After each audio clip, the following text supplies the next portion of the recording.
Hello students, welcome to Learn English with Ananya. Today from class 9 book Kaveri, I am going to explain I Cannot Remember My Mother by Ravindranath Tagore. This poem is actually written in Bengali and the original poem is Mone Poda, which means to remember, to recollect. There is a child in the poem who misses his mother a lot. He cannot remember her, but in every natural moment or in Mother Nature, he tries to find her out. Let's read the poem. I'm going to explain it in Hindi so that you get to understand it better. So let's start. I cannot remember my mother. यहाँ पे जो बच्चा है वो बोल रहा है कि मैं अपनी मम्मी को याद नहीं कर पाता हूँ. Only sometimes in the midst of my play, बस कभी कभी खेलने के बीच में, a tune seems to hover over my playthings. लगता है कि एक धुन जैसे मेरे खिलौनों के बीच से पास हो रहा है, घूम रहा है वहीं पे. The tune of some song that she used to hum while rocking my cradle.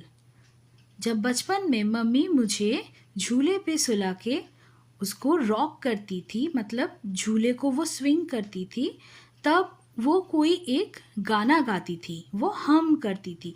जैसे जनरली हम लोग देखे हैं कि जब कोई बच्चे को कोई मम्मी सुलाते हैं तब वो गाना गाते हैं, तो वही वाला लोरी सुनाते हैं, है ना.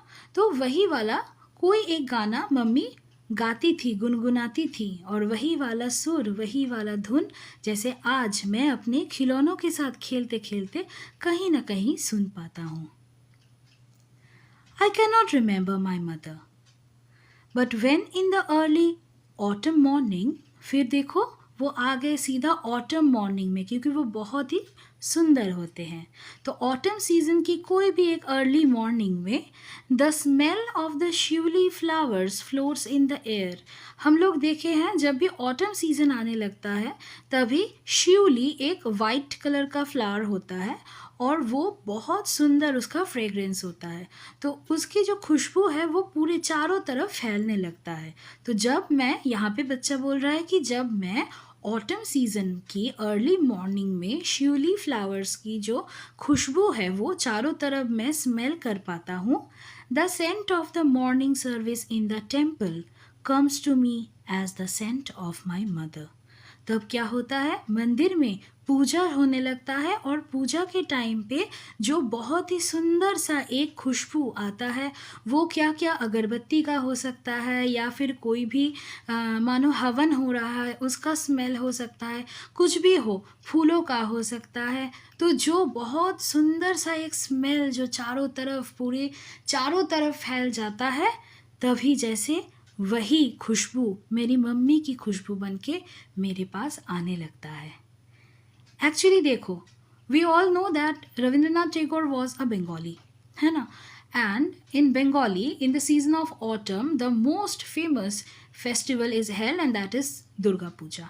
तो दुर्गा पूजा के टाइम में पूरा फेस्टिव मूड में बंगाल रहता है. तो इसीलिए उसी टाइम में, पूजा के टाइम में, पूरा जो शिवली फूल और उसके साथ साथ जो अगरबत्ती हो या कुछ भी हो, उसका जो महक है वो पोएट को या वो इस बच्चे को अपनी मम्मी का याद दिला रहा है. Now come to the last. I can not remember my mother only when, बस तभी क्या, from my bedroom window I send my eyes in to the blue of the distant sky. मैं अपने मम्मी को याद नहीं कर पाता हूँ, लेकिन जब क्या होता है, मेरा जो बेडरूम है उसका जो खिड़की है वहाँ से जब मैं अपने आँखों को दूर के नील आकाश में फैलाता हूँ। मतलब क्या, जब मैं दूर के नील आकाश में देखने लगता हूँ अपने बेडरूम के खिड़की से, I feel that the stillness of my mother's gaze on my face. तब वो फील करते हैं कि जैसे उनकी जो मम्मी है ना, उनकी जो गेज है, मतलब वो अपने नज़र से जैसे बच्चे की फेस के तरफ आसमान से देख रहे हैं। और वो कैसा है, एक स्टिलनेस, साइलेंस, एकदम प्यार से, जिसमें कोई छटपटाहट नहीं है, कुछ नहीं है, एकदम प्यार से मन मन में एकदम ध्यान देके वो बच्चे के फेस की तरफ देख रहे हैं। कहाँ से? दूर नील आसमान से। Has spread all over the sky. और वही उनको फील होता है कि मम्मी की जो नज़र है, जो प्यारी नज़र है, प्यार भरी जो नज़र है, वो जैसे पूरे आसमान में फैल चुका है। मतलब जो नेचुरल ब्यूटी है उसमें ही वो अपनी मम्मी की प्रेजेंस ढूंढते रहते हैं।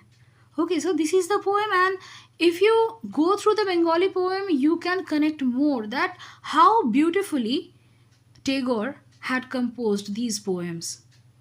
Okay, so hope you have understood, and if you feel any problem, please leave your comment, and yes, don't forget to subscribe to my channel.